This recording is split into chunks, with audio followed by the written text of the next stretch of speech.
ఇందాక కొన్ని విషయాలు మేము ప్రస్తావన తీసుకురాలేదు. అసలు ఇక్కడ ఎందుకు వచ్చినాం, ఇక్కడ రావాల్సిన పరిస్థితి ఏంది, సో మేము ఇక్కడ ఎందుకు వచ్చినామనే విషయం అనేది మేము చెప్పడం కూడా మర్చిపోయినాం, క్షమించాలి అన్న.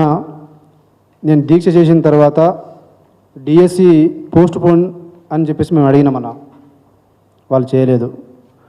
దానికోసం మేము ఢిల్లీ కూడా ధర్నా చేయడం కూడా జరిగింది. గ్రూప్ 2 పోస్టులు పెంచి పోస్ట్ పోన్ చేయమని చెప్పేసి అన్నాం. పోస్టులు పెంచలే. అప్పటికే 3-4 సార్లు గ్రూప్ 2ని పోస్ట్ పోన్ చేసినారు. అక్కడ కూడా మాకు న్యాయం చేయలేదు.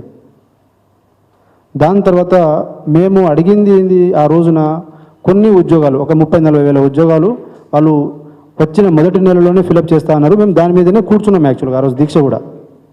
సరే జాబ్ క్యాలెండర్ అని చెప్పేసి డైవర్ట్ చేసినారు. జాబ్ క్యాలెండర్ ఇంప్లిమెంట్ అయ్యే టైంకి ఎస్సీ వర్గీకరణ తీసుకొచ్చినారు. ఎస్సీ వర్గీకరణకు 2 నెలలు టైం అడిగి 8 నెలలు తిప్పినారు. 8 నెలలు అయిపోయింది కదా, మరి వర్గీకరణ అయిపోయింది కదా, మరి మాకు నోటిఫికేషన్స్ ఎక్కడని చెప్పేసి మేము అన్ని పార్టీలను కలుసుకుంటూ రిప్రజెంటేషన్లు, అన్ని సంఘాలను కూడా మేము రిప్రజెంటేషన్ ఇచ్చినాం. అక్కడ కూడా ప్రభుత్వం స్పందన లేదు. దాని తర్వాత మే 1st వీక్న టీజీపీఎస్సీ చైర్మన్ ద్వారా వాళ్ళు మనకు నోటిఫికేషన్ విడుదల చేస్తామని చెప్పేసి వాళ్ళు కూడా బుర్ర వెంకటేశ్వర గారు చెప్పినారు. మరి మేము ధర్నా చేసింది ఇక్కడ మే 30 తారీఖున. ఆ మే 30 తారీఖున ప్రోగ్రాం చేసింది కూడా మేము ఆ రోజు పార్టీకి సంబంధం లేని వ్యక్తులతో కూడా వ్యక్తులను మాత్రమే పిలిచి మేము ధర్నా చేయించినాం. అక్కడైనా వాళ్ళ బుద్ధి మారుతుందా అంటే మళ్ళీ అదే మాట, పెయిడ్ ఆర్టిస్టులు, ఆ పార్టీ ఈ పార్టీ. దాని తర్వాత జూన్ 3వ తారీఖున ఉస్మానియా యూనివర్సిటీలో ర్యాలీ చేసినాం. వివిధ యూనివర్సిటీస్లో కూడా ర్యాలీలు జరిగినాయి. దాని తర్వాత జూన్ 9న మేము ధర్నా చేస్తే గ్రూప్ 1 ఇష్యూ మీద నేను ధర్నా చేస్తే నన్ను చెంచలగూడ జైల్లో 10 రోజులు పెట్టినారు. జూన్ 9న నేను 2 రోజుల ముందులే హౌస్ అరెస్ట్ చేసినారు. ఆ యొక్క కాన్సిక్వెన్స్ అన్నీ ఉన్నాయి కాబట్టి మేము జూన్ 20 తారీఖున మళ్ళీ ధర్నా పెట్టుకున్నాం, అన్ని పొలిటికల్ పార్టీస్ని పిలిపించి. అక్కడ కూడా మళ్ళీ అదే మాట, ఉద్యోగాలు ఎక్కువైపోయినాయి, ఉద్యోగాలు ఎక్కువై ధర్నా చేస్తున్నారు, వద్దు అని చెప్పేసి, నోటిఫికేషన్ వద్దు అని చెప్పేసి ధర్నా చేస్తున్నామంట. అక్కడితోనే పోకుండా వాళ్ళ యొక్క పెయిడ్ ఆర్టిస్టులు, యాక్చువల్గా పెయిడ్ ఆర్టిస్టులు వాళ్ళతో మనల్ని పెయిడ్ ఆర్టిస్టులు అని చెప్పేసి పర్సనల్గా దూషించడం, కొట్టడానికి రావటం, రోజు రోజుకి వాళ్ళ యొక్క అరాచకం ఎక్కువైపోయింది. దీనికి ఎక్కడో ఒక చోట ముగింపు పలకాలి. ఇక ఈ ప్రభుత్వం అనేది ఈ 2 లక్షల ఉద్యోగాలు కాదు కదా, 12,000 ఉద్యోగాలు ఇచ్చేసి చేతులు దులుపుకుంది. ఆ 12,000 ఉద్యోగాలు కూడా గత ప్రభుత్వంలో వచ్చినటువంటి నోటిఫికేషన్స్ అవి. ఈ ప్రభుత్వం వచ్చి చేసింది ఏమీ లేదు. వీళ్ళు మనల్ని మోసం చేసినారనే విషయం మాకు అర్థమైపోయింది. ఈ ప్రభుత్వం యొక్క చేతకానితనం కూడా మాకు అర్థమైపోయింది. అందుకనే మేము కూడా రియలైజ్ అయినాం, ప్రతి నిరుద్యోగి కూడా రియలైజ్ అయినాం. మొన్న రియాజ్ గారు మా చిక్కడపల్లి లైబ్రరీకి వస్తే కూడా నిరుద్యోగులు మొత్తం కొట్టడానికి కూడా పోయినారు. కొట్టే పరిస్థితికి వచ్చింది, కొట్టలేదు అంటే ఆ స్థాయిలో ఉన్నది. ప్రతిసారి ఉద్యోగాలు ఇచ్చేసినాం అని చెప్పేసి మమ్మల్ని రెచ్చగొడుతున్నాడు. సీఎం, డిప్యూటీ సీఎం, వాళ్ళ కార్యకర్తలు అందరూ అట్లే అయిపోయినారు. మేము 17-18 నెలలు వెయిట్ చేసినామన్నా. కాబట్టి ఇక మేము తాడో పేడో తేల్చుకుందామని చెప్పేసి ఈ నిరసనలు, శాంతియుత ర్యాలీలు కాదు, హలో నిరుద్యోగి చలో సెక్రటేరియట్ ముట్టడి అనే కార్యక్రమాన్ని తెలంగాణ వ్యాప్తంగా ప్రతి నిరుద్యోగి కదిలి వచ్చి, మరి వాళ్ళు కదిలి రావడానికి సిద్ధమే ఉంటారు. మరి మా శక్తి చాలా చిన్నది, తక్కువ, భయం ఉంటుంది. మరి దీనికి ఒక శక్తి కావాలని చెప్పేసి మేము ఏమనుకున్నామంటే, నువ్వు ఎట్లా చేసినా ఏం చెప్పినా నువ్వు పార్టీలు ఏమున్నాయని చెప్తున్నావు. మరి ఆ రోజు బస్సు యాత్ర ఎవరన్నా చెప్పించింది మాకు? రియాజ్ కాదా? రియాజ్ ఎవరు? టీపీసీసీ అధికార ప్రతినిధి కాదా? NSUI state president Balmuri వెంకటేవుడు?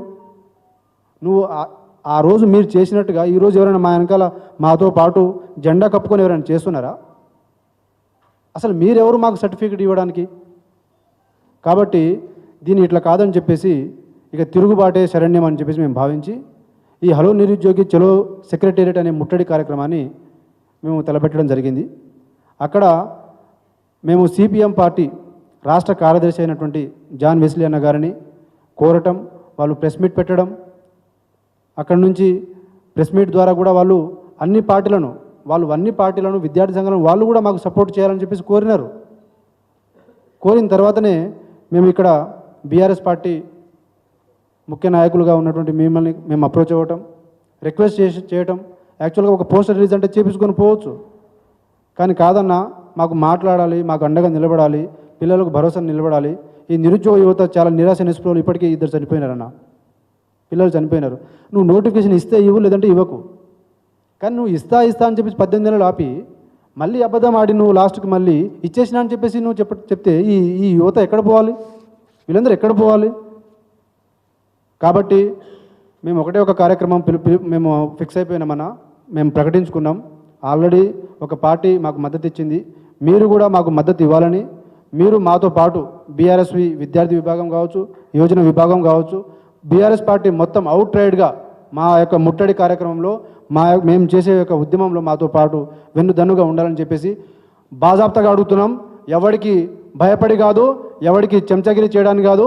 మేము వాళ్ళలాగా పెయిడ్ ఆర్టిస్ట్ లాగా వాడు నీ పార్టీ ఉన్నది, ఈ పార్టీ ఉన్నది చెప్తే నీ దగ్గర ఏ సర్టిఫికేట్, బి సర్టిఫికేట్ తీసుకోవడానికి మేమైతే సిద్ధంగా లేమన్నా. మేము చేతులు జోడించి అన్ని పొలిటికల్ పార్టీస్ని కలుస్తున్నాం. మిమ్మల్ని కూడా కలిసి మేము రేపు చేయబోయే హలో నిరుద్యోగి చలో సెక్రటరియట్ ముట్టడి కార్యక్రమాన్ని మీరు అందరూ కూడా, ప్రతి ఒక్కరు కూడా వచ్చి మా యొక్క కార్యక్రమాన్ని ముందుండి నడిపించాలని మేమే కోరుతున్నాం. మీ దిక్కున్న చోట చెప్పుకోపోరి, కాంగ్రెస్ పార్టీ దిక్కున్న చోట పోయి చెప్పుకోపోరి. ఇక్కడ కూడా పరిష్కారం కాకపోతే ఢిల్లీ నడి బొడ్డున ఈ సోనియా గాంధీ బొమ్మను, ఈ దిష్టి బొమ్మ కూడా మేము చేసి వస్తాం. ప్రియాంక గాంధీ కావచ్చు, రాహుల్ గాంధీ కావచ్చు, వీళ్ళని మాత్రం మేము విడిచిపెట్టొద్దని మేము ఈ ఒక్క ప్రోగ్రామే కాదన్నా, ఇక మీదట మేము ఇక ప్రతిసారి మేము చెప్పాము, ప్రతి ప్రోగ్రాంలో, ప్రతి నిరసన కార్యక్రమంలో మీరు మాకు అండగా నిలబడాలనేది మా యొక్క రిక్వెస్ట్ అన్న. థ్యాంక్ యూ అన్న.